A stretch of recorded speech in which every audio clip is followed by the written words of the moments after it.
except Jonah, and welcome to Cooking with Data, where we make data taste delicious and nutritious.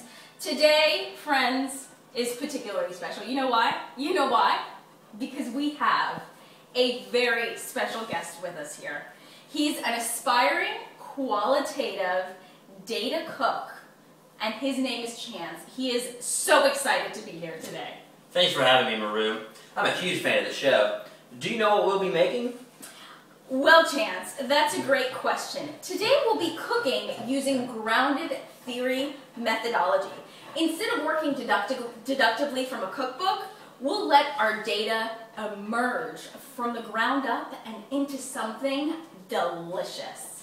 Sounds great. I love surprises. Let's get started. All right, and before we get started, friends, except Jonah, I just want to let the viewers at home know that we just got some really bright lights put into our studio, and so Chance and I may be doing a lot of looking down, if that's a little awkward. I just wanted to give you the heads up. All right, so we know that all the data have been collected. Have you made copies of the recipe transcripts? Yes, and I have a copy of the recipe transcripts in this locked recipe file. Ooh. And copies saved in my password-protected email and on the cloud. Fantastic! And we've already tidied up and organized the data as well. So we're ready to get started with our recipe transcripts, since that was our primary method of data collection. Now, it's really important, folks. I mean, I can't emphasize this enough. It's really important to read your recipe transcripts. It's really important. Line by line. Line by line. The light's bright, so I'm going to look down.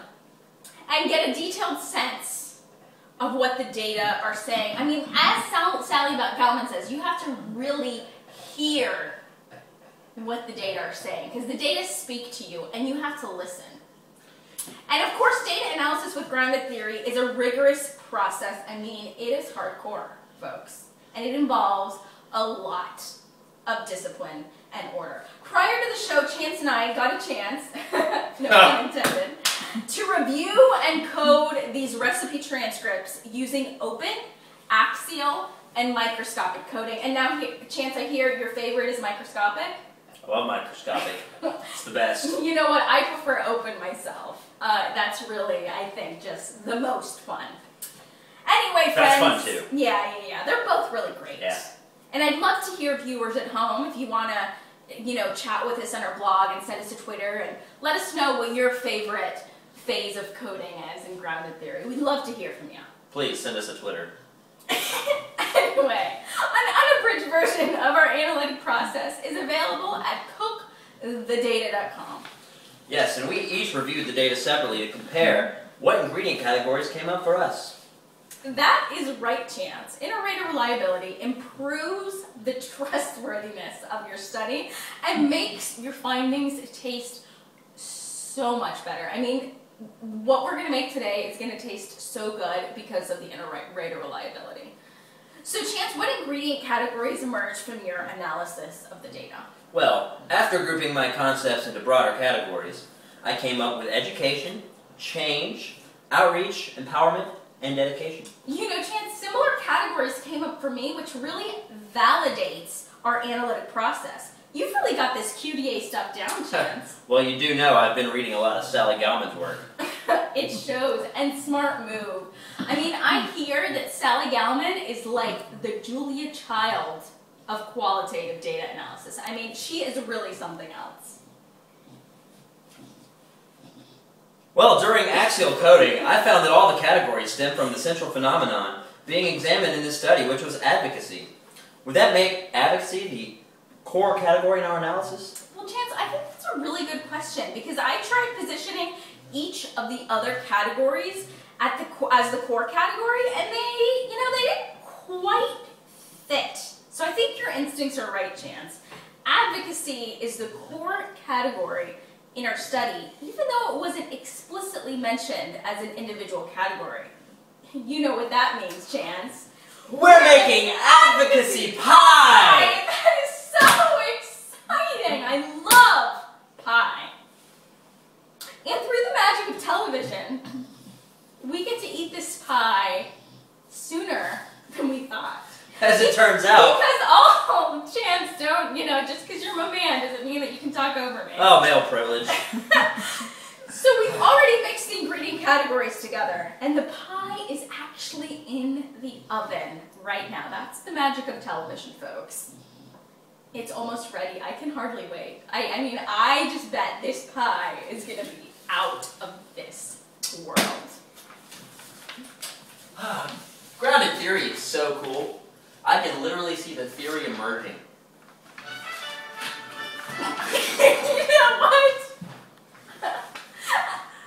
Grounded theory is just incredible. It's amazing. It makes me, you know, when I think about grounded theory, I just want to listen to the theater, the Grand Master. What is that? The Grand Masterpiece Theater. Fantastic. There is nothing I I'm like the more. same way. There's nothing Every I time like more. I bake a pie, I want to hear that song. I mean, every time. Let's listen to it. God, it makes me want to code data. That sounds like pie and data. I mean, So, every both time I pie do and that, data. I could sit in front of my computer for hours as long as I'm hearing grand. Let's stop talking about this for a second and look at this. All right. We've already got a prepared pie ready now. Well, I cannot wait to taste this pie because oh my god, the smell. I Let's just dig in. I just have to really appreciate. You know, that is one good smelling pie. It smells fantastic. I've always wanted to see what advocacy tastes like. Let me just enjoy this moment. That is euphoric. It's heavenly.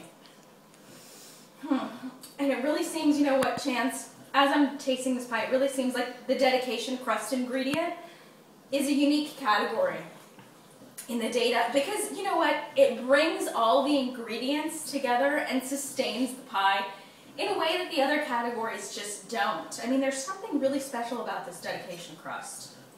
Indeed. Without the dedication crust, you can't really have an advocacy pie at all.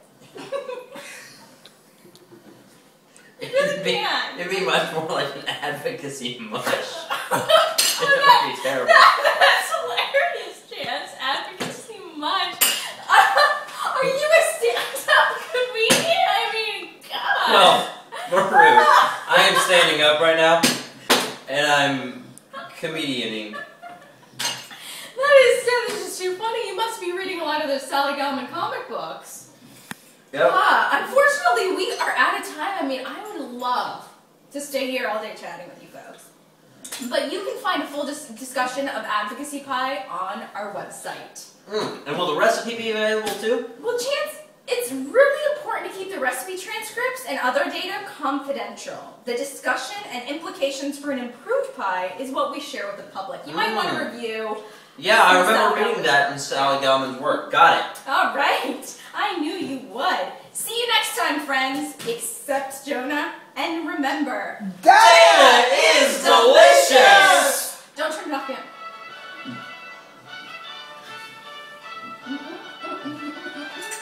Data. I want some more of that data. Oh, yeah.